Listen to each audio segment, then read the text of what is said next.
Have you missed the ram? Stick with me on this one. God's got a huge lesson for me to share that he just drove into my heart and in my mind and in my spirit. Genesis chapter 22 verse 13 says, "And Abraham lifted up his eyes and looked, and behold, behind him a ram caught in a thicket by his horns. And Abraham went and took the ram and offered him up for a burnt offering in the stead of his son." Y'all know this story, right? I read this story many times. You know, in Genesis chapter 21, Isaac was born to Abraham and Sarah after being promised for years and years before Isaac was born.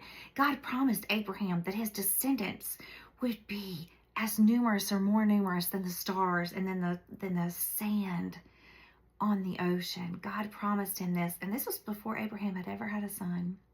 God promised him this. And then in chapter 22, y'all, I really got stuck on this one too. He says, "And it came to pass after all these things that God did tempt Abraham and said unto him, Abraham, behold, here I am, Abraham said. And he said, Take now thy son, thine only son Isaac, whom thou lovest, and go thee unto the land of Moriah, and offer him there for a burnt offering upon one of the mountains of which I will tell thee. And Abraham rose up early in the morning and saddled his ass and 2 of his young men with him, and his son Isaac, and clave for the wood for the burnt offering, and rose up and went into the place of which God had told him." In verse 4, "Then on the 3rd day Abraham lifted up his eyes and saw the place afar off. And Abraham said unto his young men, Abide here with the ass, and I and the lad will go yonder and worship, and come again to you. And Abraham took the wood of the burnt offering and laid it upon Isaac his son, and he took the fire in his hand and a knife, and they went both of them together. And Isaac spake unto Abraham his father, and said, My father. And he said, Here I am, my son. And he said, Behold the fire and the wood, but where is the lamb for the burnt offering? And Abraham said, My son, God will provide himself a lamb for a burnt offering. So they went both of them together. And they came to the place where God had told him of, and Abraham built an altar there, and laid the wood in order, and bound Isaac his son, and laid him on the altar upon the wood. And Abraham stretched forth his hand, and took the knife to slay his son. And an angel of the Lord called to him out of heaven, and said, Abraham, Abraham.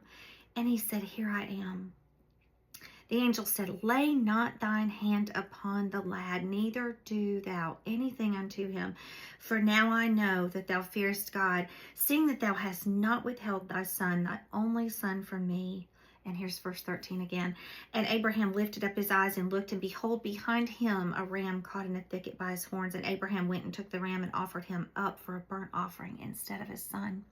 Guys, the lesson that God showed me here, and I've read this passage many times throughout my life, but never seen this before.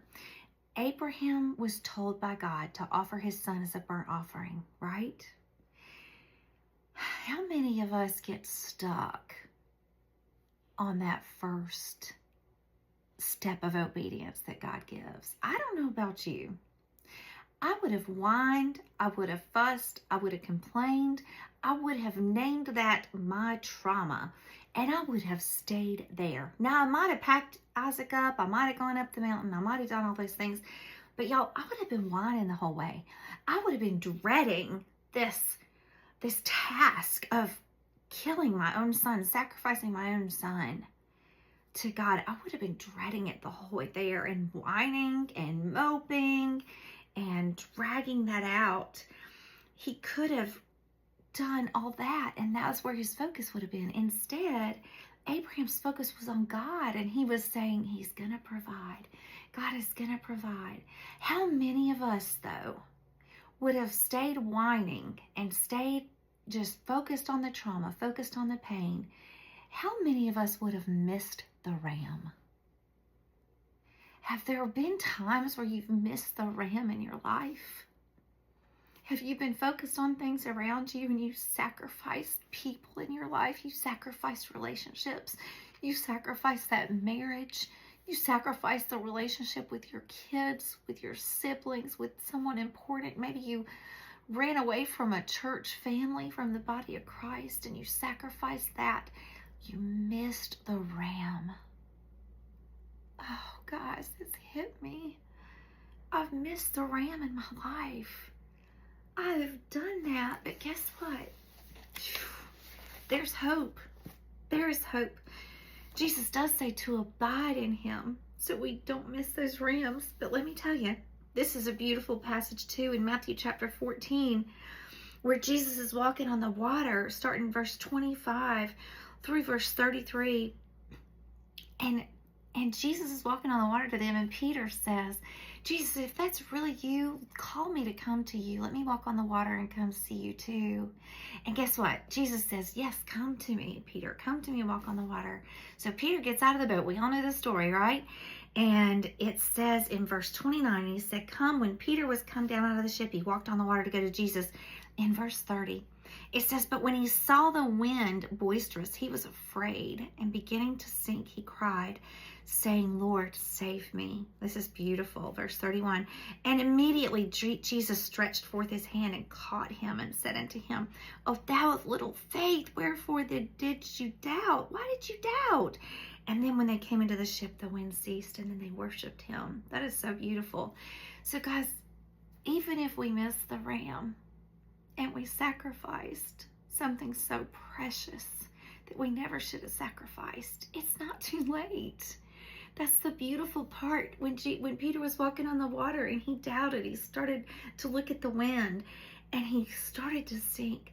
All he had to do was cry out to Jesus and say, Jesus, save me. And Jesus is so faithful. He reached out his hand and he saved him. And he just said, oh, you have little faith. Why did you doubt? So I would love to not miss the ram. I don't want to miss the ram. I don't want to take my eyes off of God. I don't want to take my eyes off of what he's called me to do. But if you have missed the ram, if you've sacrificed something so precious in your life that you wish you could go back, there's no regret. Jesus doesn't beat us up over that. He didn't beat Peter up. He just reached out his hand to him and he said, oh, you have little faith. Why did you doubt? So I say that to you today. If you've sacrificed the ram, oh, you have little faith. Why did you doubt? Just cry out to him. It's not too late. Be blessed today.